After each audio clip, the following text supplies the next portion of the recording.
हम लोगों की यात्रा प्रारंभ होती है बनारस यानी कि काशी से। बनारस से 2 दिन का सफ़र पूरा करने के बाद हम लोग पहुँचे हरिद्वार। हरिद्वार पहुँचने के बाद हम लोगों ने माँ गंगा का स्नान किया और वहीं पे मनसा देवी का भी दर्शन किया। दर्शन करने के बाद अगले दिन सुबह में हम लोगों का बस था, जो कि डायरेक्ट गंगोत्री के लिए नहीं मिला। ये सिर्फ मिला हम लोगों को उत्तरकाशी के लिए। उत्तरकाशी में हम लोग पहुँचे तो वहाँ स्नान करने के बाद शाम का वक्त हो चुका था, क्योंकि अब वहाँ से कोई अगला साधन नहीं मिल पा रहा था गंगोत्री के लिए। तो हम लोगों ने डिसाइड किया कि आज यहीं पे रात बितानी पड़ेगी, यानी कि उत्तरकाशी में ही रात बितानी पड़ेगी। और साथ में हम लोगों के थे लड्डू गोपाल। ये जो घटना हम लोगों के साथ हुई, तो ये घटना मतलब विस्तार में कभी दूसरे वीडियो में आप लोगों को बताएंगे। इतना समझ लीजिए कि जो गोपाल जी थे हमारे, उनकी कृपा हम लोगों पे उत्तरकाशी से लेकर के गोमुख तक उनकी कृपा हम लोगों के ऊपर बनी रही। तो चलिए बात करते हैं आगे की यात्रा के बारे। हम लोग उत्तरकाशी में रुके और वहाँ पे एक आश्रम हम लोगों को मिला, जो आश्रम का नाम था केदार मंदिर। वहाँ पे हम लोगों ने एक रात व्यतीत किया, वहाँ पे प्रसाद पाया, भगवान का पूजन आरती जो भी था सब कुछ हम लोगों ने किया। इसके बाद अगले दिन सुबह में ही तकरीबन 5 बजे बस था गंगोत्री के लिए। वहाँ से हम लोग गंगोत्री को प्रस्थान हुए और साथ में लड्डू गोपाल भी थे। यानी कि कह सकते हैं हम लोगों के साथ में लड्डू गोपाल नहीं, बल्कि लड्डू गोपाल के साथ में हम लोग थे।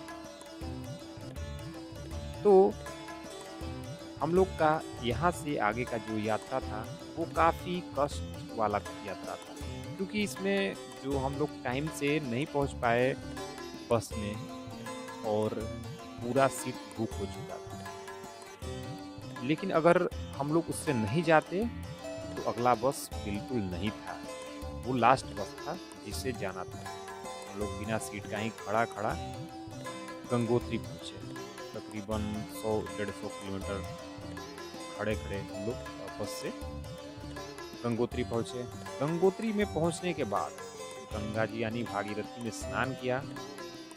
स्नान करने के बाद गंगा माता के मंदिर में दर्शन पूजन किया और फिर हम लोग चले अपने रुकने के लिए कोई जगह देखें, यानी कि कहाँ रुका जाए। और हम लोग के पास इतना बजट था नहीं कि हम लोग कोई होटल वगैरह में रुक सकें। तो हम लोग चल दिए देखने के लिए कि कहाँ पे जिसका कि रुकने का चार्ज न लगे। और हम लोग पहुँचे दंडी आश्रम, यानी कि एक आश्रम है दंडी आश्रम। तो सोचिए उत्तरकाशी से ही हम लोगों को जो हमारे लड्डू गोपाल जी थे, उनकी कृपा बिल्कुल डायरेक्ट हम लोगों पे वो मिल रही थी, प्राप्त हो रही थी। तो वहाँ पे हम लोग दंडी आश्रम में पहुँचे। वहाँ पे हम लोगों को रहने का संत निवास मिल गया। वहाँ पे हम लोगों ने तकरीबन कह सकते हैं कि 5 से 7 दिन रहे वहाँ पे। तो 5 से 7 दिन लगातार वहाँ रहे, लेकिन हम लोगों का मुख्य जो लक्ष्य था वो जाना था गोमुख। हम लोग गोमुख जाने के लिए वहाँ पे पहुँचे थे गंगोत्री। तो कह सकते हैं कि 2-3 दिन तक हम लोगों को परमिशन नहीं मिल पाया। परमिशन सामान्य लोगों के लिए परमिशन जो है वो वन विभाग से लेना पड़ता है, जो कि लगभग 2 से ढाई 300 रुपये, यानी कि कह सकते हैं 500 रुपये तक का फीस है जाने के लिए, एक पर्सन का। तो और वहाँ पे लिमिटेड है, मतलब कि वहाँ पे सिर्फ और सिर्फ एक दिन में 50 या 100 ऐसे ही कुछ लोग को परमिशन दिया जाता है जाने के लिए। और यहाँ हम लोगों को एक महात्मा मिल गए, कह सकते हैं कि वो डायरेक्ट शिव जी के दूत थे, जो कि आए हम लोगों को मदद करने के लिए। वही संत हम लोगों को मिले थे उत्तरकाशी में, जो कि उन्होंने ही मार्गदर्शन दिया हम लोगों को रहने का कि किस आश्रम में जाकर के क्या करना है और वहाँ पे रुकने का मतलब व्यवस्था हो जाए। तो कह सकते हैं कि शिव जी अपने दूत को हम लोगों के साथ साथ ही भेजे थे और वो यहीं से नहीं बल्कि वो हरिद्वार से हम लोगों के साथ थे। जिस बस में हम लोग आ रहे थे उसी बस में वो थे। तो कह सकते हैं कि भगवान की ही कृपा दृष्टि थी जो हम लोगों पे साक्षात बारिश हो रही थी कृपा की। आते हैं हम लोग परमिशन कैसे मिला हम लोगों को। तो परमिशन मिला, एक बगल में ही आश्रम था ईसावासी। वहाँ पे संतों के लिए निःशुल्क परमिशन दिया जाता है। तो हम लोग वहाँ पे एक दिन गए, वहाँ परमिशन नहीं मिला। दूसरे दिन बारिश होने लगा, इतना बारिश कि हम लोग तकरीबन 5 बजे बुलाया गया था, हम लोग नहीं पहुँच पाए। फिर दूसरे दिन पहुँचे वहाँ पे सुबह में। तो सुबह में हुआ कि आप लोग शाम को आइए 4-5 के करीब में, आप लोगों को परमिशन मिल जाएगा जाने के लिए। और फिर हम लोग शाम में पहुँचे तो महाराज जी वहाँ पे आए थे। उन्होंने हम लोगों का डिटेल लिया और परमिशन बना करके दे गौमुख के लिए। फिर क्या था, इतनी खुशी हुई हम लोगों को कि चले आने का मतलब हम लोग का जो लक्ष्य था ना वो बिल्कुल सामने दिख रहा था कि हम लोग को गोमुख पहुंचना है। वहाँ गोमुख में जाकर के स्नान करना है, जहाँ माँ का उद्गम स्थल है उस जगह को देखना है, उस जगह का अवलोकन करना है, देखना है, निहारना है, उस सुंदरता को निखारना है। माँ की जो उद्गम स्थल है ना बहुत ही दिव्य मनोरम, यानी कि जब फोटो देख करके इतना दिव्य लगता है तो सामने से कितना दिव्य लगता होगा, यही सोचते थे हम लोग। और वो सपना जो था, वो लक्ष्य जो था सामने नजर आ रहा था। दूसरे दिन प्रातःकाल ही स्नान करने के बाद, संध्या वंदन करने के बाद करीब 4 साढ़े 4 करीब हो रहे होंगे सुबह के, हम लोगों ने वहाँ से प्रस्थान कर दिया, आश्रम से प्रस्थान किया। इसके बाद हम लोग आगे स्टार्ट किए गंगोत्री, मतलब कि गंगोत्री जो कि गंगा माता है भागीरथी, वहाँ पे थोड़ा सा मार्जन किया, यानी कि जल छिड़का और माँ को प्रणाम किया। माँ यात्रा सफल रहे, ऐसा कर के लोग वहाँ से 18 किलोमीटर की, जो कि गोमुख के लिए 18 किलोमीटर की चढ़ाई प्रारंभ कर दिया हम लोगों ने। वहाँ से हम लोग पहुँचे आगे लगभग 2-3 किलोमीटर चलने के बाद चेक पोस्ट, वन विभाग का चेक पोस्ट, जहाँ की आपका परमिशन चेक किया जाता है। अगर परमिशन नहीं है आपके पास तो आपको वापस लौटा दिया जाएगा, क्योंकि बिना परमिशन का अंदर एंट्री मिलना असंभव है वहाँ से। तो हम लोगों ने हम लोग पहुँचे वहाँ पे, और ऐसा हम लोगों को लगता है कि उस दिन के सबसे पहले हम लोग पहुँचे थे, मतलब जाने वाले थे उस दिन। उससे पहले तो लोग जा चुके थे और बीच रास्ते में भी कई लोग वापस आते हुए मिले थे हम लोगों से। खैर आगे बढ़ते हैं। हम लोग वहाँ पे अपना जो परमिशन था, परमिशन दिखाया, जमा किया, और वो परमिशन जमा हो जाता है वहाँ पे, ताकि काउंट करने में आसानी रहे कि कितने लोग गए और कितने लोग नहीं। तो वहाँ परमिशन जमा करके हम लोग आगे बढ़ जाते हैं। आगे बढ़ते हैं तो कई जगहों पे रास्ता इतना दुर्गम होता है जिससे कि देख के भयानक सा लगता है कि क्या है ये, हम लोग कहाँ पे आ गए। यानी कि देख करके एक साइड तो खड़ा पहाड़ हिमालय और बगल से इतनी गहरी घाटी, यानी कि जिसमें माँ गंगा, माँ भागीरथी बह रही हैं, इतना नीचे गहरा, उसे देखने के बाद बिल्कुल दिल दहल जाता था। और रास्ता भी कैसा, बिल्कुल शांत, पतला सा 2.5-3 फीट का रास्ता चौड़ा, जिसे होकर के जाना होता था गोमुख। और रास्ता तो इतना दुर्गम था, साथ में ही रास्ते में दूर दूर तक कोई दिखने वाला नहीं था। इस रास्ते में न तो कहीं खाने का व्यवस्था था और न कहीं रुकने का व्यवस्था। थोड़ा सा अगर आप थक गए तो वहां पे रुक करके आराम कर सकते हैं, लेकिन डर ये भी था कि कहीं ऊपर से कोई चट्टान गिरती हुई नीचे ना आ जाए। डर ये भी सता रहा था कि कोई जंगली जो जानवर हैं, वो ना आ जाएँ, आक्रमण ना कर दें। सब कुछ था, लेकिन फिर भी मन में क्या था कि साथ में हमारे प्रभु हैं, हमारे गोपाल जी हैं, जो कि जब इतना दूर तक ला दिए साथ में अपने, तो आगे भी ला लेकर चले जाएँगे और हिम्मत बनता गया। हम लोग लगातार चढ़ते रहे, चलते रहे और फाइनली पहुँचे हम लोग चिड़बासा, जो कि माना जाता है कि जो वो पहला पड़ाव है, यानी कि दूसरा पड़ाव कह सकते हैं। पहला तो आप गंगोत्री से स्टार्टिंग किए और दूसरा पड़ाव जो है वो आपका चिड़बासा है। चिड़बासा में आप थोड़ा-सा रुक कर के आराम कर सकते हैं, क्योंकि वहाँ पे फॉरेस्ट जो गार्ड हैं, उनका वहाँ पे कैंप है। वहाँ पे रुकने का कोई व्यवस्था नहीं है रात में, तो आप वहाँ पे मतलब चढ़ाई करते टाइम वहाँ पे रुक सकते हैं। वहाँ आपके लिए पानी की सुविधा उपलब्ध है और थोड़ा-सा चाय वगैरह मिल जाएगा आपको वहाँ पे, चाय बिस्किट वगैरह। बाकी और कुछ आपको नहीं मिलने वाला है। और ध्यान देने वाली बात है कि आप अगर गोमुख जा रहे हैं, लंबी चढ़ाई है 18 किलोमीटर की, तो अपने साथ कुछ ड्राई फ्रूट्स, कुछ घर से बनाया हुआ अपने साथ में ज़रूर रखें, ताकि अगर बीच में आपको भूख लगती है, आप खा सकें। और भूलिएगा ये मत कि वहाँ पे कहीं भी 18 किलोमीटर चढ़ाई पे कहीं भी आपको खाने के लिए कुछ भी नहीं मिलने वाला है। जैसे केदारनाथ में देखा जाता है कि हर 1-2 किलोमीटर पे दुकानें होती हैं, बहुत सारी दुकानें, जिसमें कि आप कुछ भी खरीद के खा सकते हैं। लेकिन यदि आप गोमुख जा रहे हैं, तो आपको बिल्कुल कुछ भी नहीं मिलने वाला है। पैसा आपका बिल्कुल धरा का धरा रह जाने वाला है।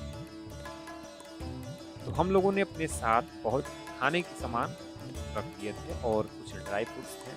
तो खाते हुए हम लोगों ने धीरे-धीरे खाते-खाते हम लोग चढ़ाई करते जा रहे थे और फाइनली जो चिड़बासा पहुँचे तो वहाँ कुछ विश्राम के थोड़ा इसके बाद आगे बढ़े। आगे भोजबासा आता है, तीसरा जो पड़ाव है वो भोजबासा है। भोजबासा से लगभग 2-3 किलोमीटर पहले ही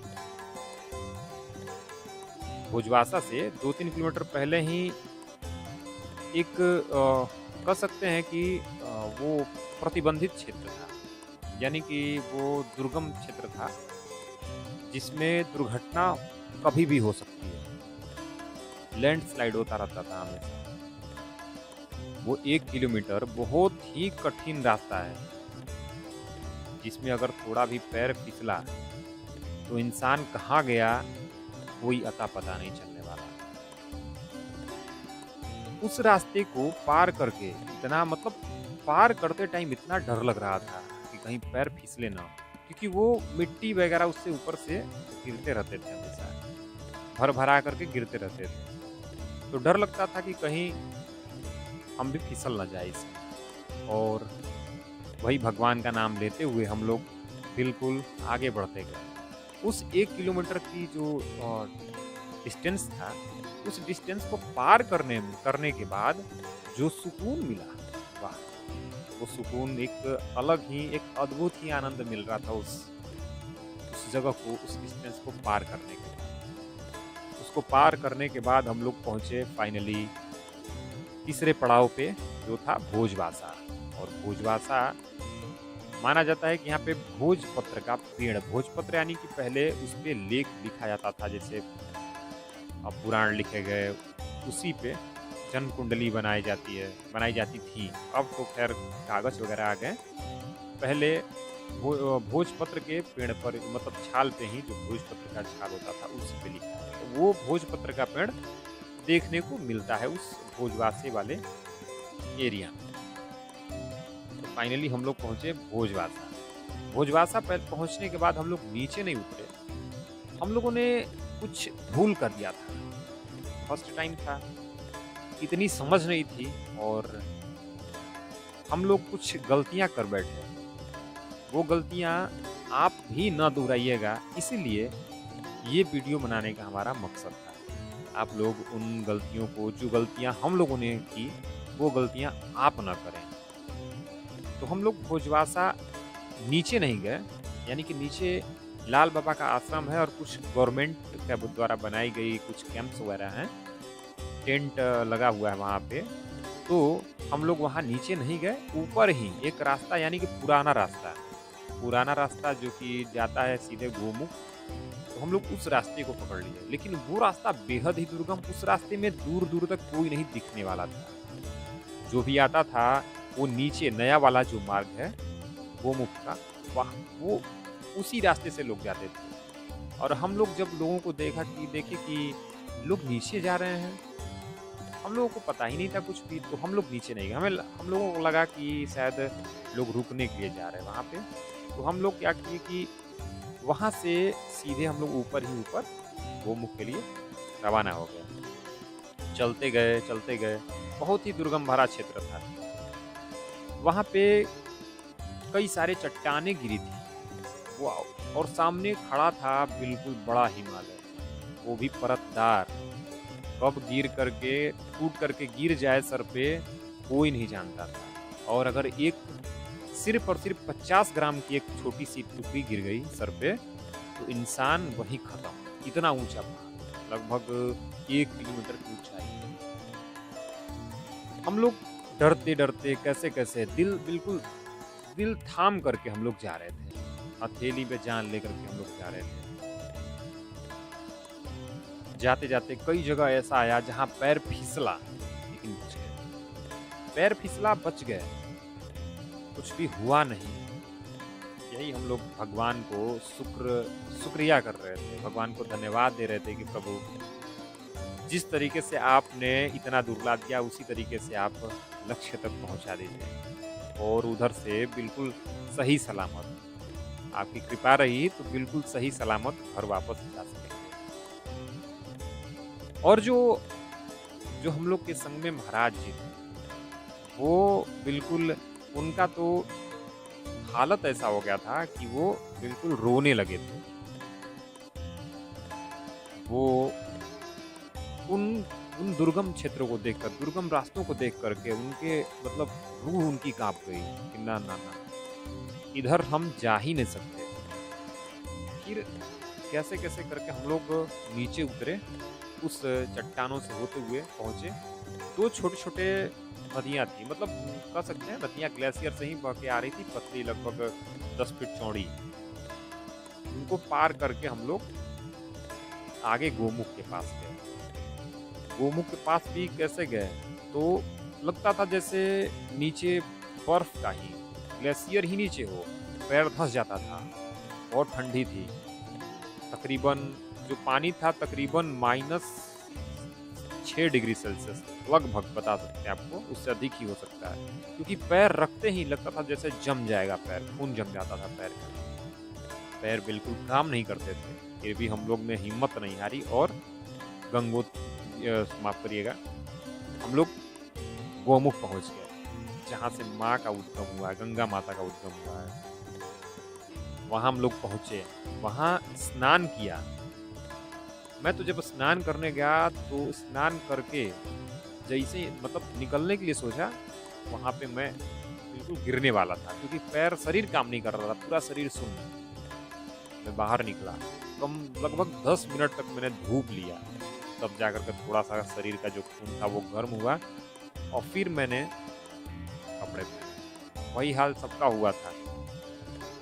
फिर इसके बाद वहाँ पे जो भी हम लोगों ने फोटो वीडियो, वहाँ पे थोड़ा सा हम लोगों ने तप वगैरह किया। करने के बाद वहाँ से हम लोग फिर वापस आने लगे। फिर यहाँ पे हम लोगों ने एक गलती कर दी। गलती क्या थी वो, कि हम लोग आ करके लाल बाबा के आश्रम में रुके ही नहीं। और होता क्या है कि लाल बाबा के आश्रम से उतर के ही जो ट्रॉली वाली होती है पार करने के लिए, उस भागीरथी नदी को, उनको पार करने के लिए जो ट्रॉली वाली लगी होती है, वो ट्रॉली, उससे हम लोग गए ही नहीं। और उसी से जाना होता है उस पार जाकर के, तब वो रास्ता, जो नया रास्ता है, वो थोड़ा सा सुगम रास्ता है। और मैं आप लोगों को कहूँगा कि ये गलती आप लोग बिल्कुल मत करिएगा जो हम लोगों ने की थी। आप लोग उस नए रास्ते से जाइएगा, क्योंकि कुछ ज़्यादा दुर्गम नहीं है, वो थोड़ा सुगम है, और उस रास्ते में आपको लोग मिलते रहेंगे।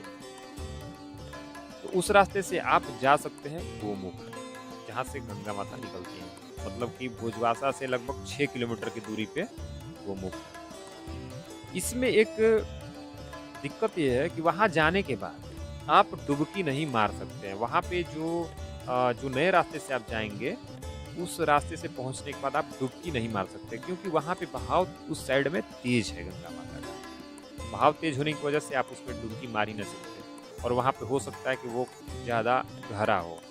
और जिस साइड से हम लोग गए थे, उस साइड में बहाव कम था और वहाँ स्नान बिल्कुल बढ़िया हुआ। तो ये चीज़ें हम लोगों को बहुत ही ज़्यादा अच्छा लगा, सुकून मिला कि चलो कम से कम इस दुर्गम रास्ते से आए तो डुबकी तो लगा लिए, और उस रास्ते से आते तो डुबकी नहीं लगा सकते, क्योंकि वहाँ पे बहाव ज़्यादा था, गहराई भी थी। तो लोग आते थे, जल थोड़ा छिड़क लिए, या फिर जिसको नहाना था वो लोटा वगैरह से, मग से नहा लेता। लेकिन जो आनंद डुबकी लगाने पे, वो आनंद आपको लोटे से नहीं मिलेगा। खैर, आते हैं आगे। तो वहाँ से हम लोगों ने जल लिया, एक 5 लीटर डब्बे में जल लिया, गंगा जल। वहाँ से जल को साथ में लेकर के, साथ में मतलब पहले से तो ही लगभग 15 कह सकते हैं 15 किलो के लगभग में वजन था शरीर पे। साथ में एक 5 लीटर गैलन पानी का। उस दुर्गम रास्ते से होते हुए हम लोगों ने दुर्गम क्षेत्रों को पार करते हुए पहुंचे भोजवासा। और गलती क्या किए थे कि इस बार भी हम लोग भोजवासा रुके ही नहीं वापस आते टाइम। और होता क्या है कि वापस आते टाइम रुक जाना चाहिए वहाँ पे, और ये गलती आप लोग बिल्कुल मत करिएगा। आप लोग वहाँ पे रुक जाइएगा आते टाइम, रिटर्न होते टाइम, और दूसरे दिन सुबह में ही वहाँ से निकलिएगा, ताकि आप लोग जो थकान होगा, थकान भी खत्म हो जाएगा और आराम से नीचे आप लोग गंगोत्री पहुँच जाएंगे। और हम लोगों ने क्या किया कि वहाँ से बिना रुके हम लोगों को लगा कि हम लोग पार कर जाएंगे, और नहीं पता था हम लोगों को, ये भी हम लोगों ने सोचा कि अगर देर हो जाता है, अगर रात हो जाती है, तो हम लोग विश्राम कर लेंगे वही चिड़वासा में, क्योंकि चिड़वासा भोजवासा मतलब वास करने का जो जगह है, रुकने का जो जगह है, उसी को भोजवासा चिड़वासा का नाम दिया गया है। तो हम लोग सोचे कि चिड़वासा में रुकने का व्यवस्था होगा। पहले से हम लोगों को कुछ पता नहीं था इस सब के बारे में। हम लोग वहाँ पहुँच गए रात के करीब तकरीबन 8 बज रहे होंगे, और चिड़वासा पहुँच चुके थे। चिड़वासा पहुँचने के बाद पता चला कि यहाँ रुकने की कोई सुविधा नहीं है। फॉरेस्ट डिपार्टमेंट वाले फॉरेस्ट गार्ड जो थे, उन्होंने कहा कि आप लोग नीचे जाइए। उन्होंने मतलब थोड़े से रूडली टाइप में बोला कि आप लोग क्यों नहीं रुक गए वहाँ पे भोजवासा में, क्योंकि वहाँ पे रुकने का व्यवस्था है और खाने का भी व्यवस्था है। फिर क्या था, हम लोग वैसे ही बिल्कुल शरीर जवाब दे चुका था, पैर से चला नहीं जा रहा था, और रात भी हो गई थी, ठंडी भी होने लगी थी, मतलब ठंडी भी पड़ने लगी थोड़ा। हम लोग टेंशन में थे कि आखिर रुकेंगे क्या। लेकिन फिर हुआ क्या, मन में हमारे आया कि मतलब उन लोगों से हम लोग 2-3 बार बोल चुके थे, वो लोग मना कर दिए, बोले कि जाइए आप लोग नीचे, यहाँ रुकने की कोई सुविधा नहीं है। तो मेरे मन में आया कि कोई नहीं, हमने ठाकुर जी से बोला, गोपाल जी से, अपने लड्डू गोपाल से, चलिए कोई नहीं, आप रह लेंगे ठंडी में बाहर, तो हम लोग भी रह लेंगे, इसमें क्या है, जैसे आप वैसे हम। फिर क्या था कि जस्ट 5 मिनट बाद वही बंदा जो कि मना कर रहा था कि रहने का जगह नहीं है, रहने की सुविधा नहीं है कोई यहाँ पे, आप लोग जाइए नीचे, वही आकर कह रहा है, पूछ रहा है हम लोगों से कि कहाँ से आए। लोगों ने बताया काशी से आए। उसने बोला कि वहाँ पे आप लोग भोजवासा में क्यों नहीं रुके। लोग बोले पता नहीं था हम लोगों को, क्योंकि हम लोग नए नए थे इस रास्ते में, इस यात्रा में। तो फिर उसके पता नहीं उसके मन में क्या आया, बोला कि अच्छा ठीक है, आइए आप लोग, एक हमारे गेस्ट हैं उनको डिस्टर्ब मत करिएगा, आइए आराम कर लीजिए। उसने बिल्कुल वहाँ पे हम लोग को रजाई तो सब कुछ दिया, ओढ़ने को बिछाने को सब कुछ दिया। आधे घंटे बाद आकर पूछता है, महाराज जी भोजन करेंगे, दाल चावल है। हम लोग को इतना थक चुके थे कि भूख गायब ही हो चुकी थी, और हम लोग बिल्कुल सो गए थे। सुबह नींद खुली हम लोगों के 5 बजे। 5 बजे जगे, फ्रेश हुए, मुँह हाथ धोए, इसके बाद वहाँ से हम लोग नीचे के लिए यानी गंगोत्री के लिए प्रस्थान किए। गंगोत्री पहुँचने के बाद जब मतलब इतना अच्छा सुकून था वहाँ पे पहुँचने के बाद कि चलो कम मतलब इतना दुर्गम रास्तों को पार करके हम लोग नीचे आ गए थे। और जब स्नान किया ठंडे-ठंडे पानी से, पूरा शरीर का दर्द ही खत्म हो गया। और फिर आगे आश्रम में, एक दिन आश्रम में ही बिताया हम लोगों ने, दंडी आश्रम में। वहाँ विश्राम करके फिर वहाँ से हम लोग हरिद्वार के लिए प्रस्थान कर गए। हरिद्वार के लिए सुबह में 4 बजे के करीब में हम लोगों ने बस पकड़ा और वहाँ से निकल आए हरिद्वार। हरिद्वार पहुँचने के बाद वहाँ से फिर हम लोग जैसे गए थे बिल्कुल वैसे ही बनारस आ गए। और ये थी हम लोगों की गोमुख की यात्रा वृत्तांत। काशी से गोमुख की यात्रा वृत्तांत था हम लोगों का। इस तरीके से हम लोग उन क्षेत्रों को, उन रास्तों को, दुर्गम रास्तों को पार करते हुए गोमुख पहुंचा था। ये शब्दों में बयान नहीं कर सकते क्योंकि वो जो फील था वो फील बिल्कुल जुबान से बयान करने लायक है ही नहीं। उसको तो महसूस किया जा सकता है। और इतना रोमांचक यात्रा था जिसे सोच सोच के काफ़ी अंदर से रोमांचित हो जाते हैं। तो ये थी हमारी लोगों की गोमुख यात्रा की तस्वीर। आशा करता हूँ कि ये यात्रा वृत्तांत सुन करके आपको काफ़ी अच्छा लगा होगा। और यदि आप गोमुख जाना चाह रहे हैं तो हमारे जो हम लोगों ने हमने नियम बताए हैं उन नियम को आप फॉलो ज़रूर करिएगा। जिस रास्ते को हमने बताया उस रास्ते को आप ज़रूर अपनाइएगा, क्योंकि नहीं तो अगर नहीं करते हैं ऐसा तो आप भी फंस सकते हैं हम लोगों की तरह उस रास्तों में, उस दुर्गम रास्ते में। तो मिलते हैं अगले वीडियो में लेकर के ही ऐसे ही कोई यात्रा वृत्तांत, कोई यात्रा लेकर के मिलते हैं आप लोगों के समक्ष। तब तक के लिए जय हिंद, वंदे मातरम, भारत माता की जय।